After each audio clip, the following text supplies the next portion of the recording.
சந்தியாஜானி சீரியலில் இப்போ ஒரு அட்டகாசமான எபிசோட் வந்திருக்குன்னே சொல்லலாம். ஸ்கிப் பண்ணாமல் ஃபுல்லோடையும் கேளுங்க. அதுக்கு நான் வீடியோ பிடிச்சிருந்துச்சுன்னா லைக் பண்ணி பாருங்கள். ரொம்ப பிடிச்சிருந்துச்சுன்னா நம்ம சேனலுக்கு வந்து சப்ஸ்கிரைப் பண்ணி கண்டினியூஸ் ஆதரவு வந்து தாங்க. காலேஜ் முடிச்சுட்டு அப்படியே வந்து கேஷுவலாக வெளில வந்துட்டு இருக்காங்க. நம்ம மாயாவும் தனாவும் சாருமதிக்கு இன்னொரு சந்தர்ப்பம் கொடுக்காத, 2 பேரும் வந்து பேசினாங்கன்னா நீ தான் தடுக்கணும். சீனுவை இந்த வாட்டி யாருக்காகவும் நீ விட்டு கொடுக்கக்கூடாது, சரியா? நீ அப்படி விட்டு கொடுக்குற மாதிரி இருந்தானா ரகுராம் கிட்ட நானே வந்து பேசிடுவேன். ஏண்டி உனக்கு என்ன பைத்தியமாக பிடிச்சிருக்கேன்? எங்கள் விஷயத்தில் நீ ஏன் தலையிடுற? ஆமாம், நீ வந்து என் பேச்சை எதுவும் கேட்க மாட்டேங்கிற. அப்படி இருக்க சுச்சுவேஷனில் உனக்காக நான் தானே பேசி ஆகணுங்கிற மாதிரி அதோடைய மாதம் வந்து நம்ம தானே வந்து சொல்லிகிட்டு இருக்காங்க. பொண்ணுங்கன்னா இவ்வளோ தான் இருக்கணும், கெத்தாக இருக்கணும் அப்படின்னு சொல்லி அந்த இடத்துல வந்து ஒருத்தர் வந்து பேசுகிறாங்க. எங்கள் விஷயத்தில் மூக்கு நுழைக்க நீங்கள் யார் அப்படின்னு அந்த இடத்துல தினமும் மாயாவும் கேட்குறாங்க. நீ இவ்வளோ அழகாக இருக்கியே, அதனால தான் உன்னை பார்த்துட்டு போகலாம் தான் வந்தேங்கிற மாதிரி அவங்க வந்து வம்பளுக்கிற மாதிரியே பேசுகிறாங்க. டேய் தேவையெல்லாம் பேசாதடா, நான் யார் தெரியுமா, யாரோட பொண்ணு தெரியுமா அப்படின்னு தனம் வந்து பேசுகிறாங்க. யாரோட பொண்ணாக இருந்தாலும் கவலை இல்லைம்மா, பார்க்குறதுக்கு அழகாக இருக்குல்ல, நான் அப்படி தான் பேசிக்கிட்டு இருப்பேங்கிற மாதிரி காமெடி பண்ணுறாங்க. அந்த இடத்துல உடனே வந்து ஏய் நான் அடித்தேன்னு வச்சுக்கேன் உனக்கு என்ன ஆகும் தெரியுமா, அச்சிச்சோ நீ எல்லாம் என்ன அடிச்சிடாத அப்படின்னு சொல்லி அந்த இடத்துல மாயா பேரை வந்து சொல்கிறாங்க.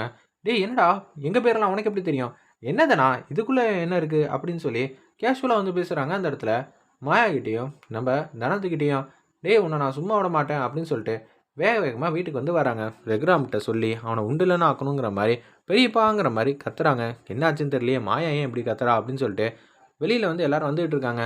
அப்பன்னு பார்த்து அந்த பையன் வீட்டு வாசல்லையும் வந்து நிற்கிறாங்க. ஏய் என்னடா இது என் வீடுன்னு தெரிஞ்சு தான் வந்தியா?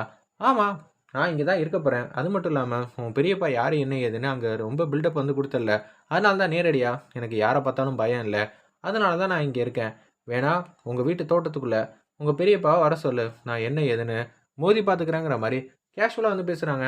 உன்ன என்னம்மா ஆச்சு, எதுவும் பிரச்சனையா அப்படின்னு சொல்லி மாயாவும் தனத்துக்கிட்டேயும் ரகுராம் வந்து கேட்குறாங்க. ஆமாம் பெரிய பிரச்சனை தான், இவ போனால் ஏதாவது பிரச்சனை தானே வரும், இதுலலாம் என்ன இருக்குது அப்படின்னு சொல்லி பத்மா வந்து பேசினோன்னே அக்கா சும்மானே இரு, நம்ம வீட்டு பொண்ணுக்கு பிரச்சனைனா என்ன ஏதுன்னு கேட்கணுமா, என்ன பிரச்சனை அப்படின்னு சொல்லும்போதே இது மாதிரி நாங்கள் காலேஜில் வந்துட்டு இருந்தோமா, எங்கள் 2 பேரையும் ஒருத்தன் வந்து கிண்டல் பண்ணிக்கிட்டு இருந்தான், எங்கள் பெரியப்பா யார் என்ன ஏதுன்னு தெரியாமல் பேசாத, அப்புறம் உனக்கு பிரச்சனை யாருன்னு சொல்லும்போதே உன் பெரியப்பானா யார், எனக்கெல்லாம் கவலையே இல்லையே அப்படின்னு சொல்லி எங்கள் 2 பேர் பேரையும் சொல்லி கிண்டல் அடித்து பேசிக்கிட்டு இருந்தா, எங்களுக்கு எவ்வளோ தெரியுமா அசிங்கமாக போச்சு அப்படின்னு சொல்லிட்டு இருக்காங்க மாயாவும் நம்ம தனமும். ஓ இப்படியெல்லாம் நடந்துகிட்டு இருக்கா, யார் சொன்னது, அவனை வந்து நான் என்ன ஏதுன்னு பார்க்குறேன்னு சொல்லி சீன் வந்து உச்சக்கட்ட கோவத்தில் வந்து இருக்காங்க. பெரியப்பா அது கூட கவலை இல்லை பெரியப்பா, அவன் இது மாதிரி வீராப்பா சொல்லிட்டு போயிருந்தா கூட நான் அப்படியே விட்டுருப்பேன். அவன் நம்ம வீட்டு தோட்டத்தில் தான் இருக்கான், இங்கே கூட வந்து என்ன உங்கள் பெரியப்பா கிழிக்கிறாருன்னு நானும் பார்க்குறேங்கிற மாதிரி அவன் வந்து சொல்லிகிட்டு இருக்கான். என்னது இங்கே தான் இருக்கானா, என்னென்ன இப்படியெல்லாம் பண்ணிக்கிட்டு இருக்காங்க, என்னால் நம்பவும் இல்லையே, ரெகுராம் பேரை கேட்டு இந்த வீட்டுக்குள்ளே யாருமே வர முடியாது. அப்படி இருக்கும்போது ரெகுராமோட பொண்ணுங்கன்னு தெரிஞ்சு அவங்க வந்து இது மாதிரி வம்பிழுத்துக்கிறாங்களா அப்படின்னு சொல்லி அந்த இடத்துல எல்லாருக்குமே சந்தேகம் வருது. சாட்டையை எடுத்துட்டு வா சிவா அப்படின்னு சொல்லும்போது சாட்டையை வந்து எடுக்கிறாங்க. ஒரு சிலுப்பு சிலுப்புறாங்க. அந்த இடத்துல சாட்டையை வேற லெவலில் மாசா சவுண்டு அடிச்சுன்னே சொல்லலாம். உடனே வந்து அவங்க மாட்டுக்கும் பின் பக்கமாக நின்றுட்டு இருக்காங்க. இந்த பையன் தான் எங்களை வந்து கிண்டல் பண்ணி பேசிகிட்டு இருந்தான், உங்களை பற்றியும் தப்பு தப்பாக பேசிகிட்டு இருந்தான். டேய் யார்ரா நீ, திரும்புடா முதல்ல அப்படின்னு சொல்லும்போது திரும்புகிறாங்க. ஆல்ரெடி வந்து ரெகுராமுக்கு வந்து ரொம்ப வந்து பரிச்சயமான முகம்தான் போல இருக்கு. நீயாங்கிற மாதிரி அந்த இடத்துல சாட்டையை கீழே போட்டுட்டு அப்படியே கேட்குறாங்க.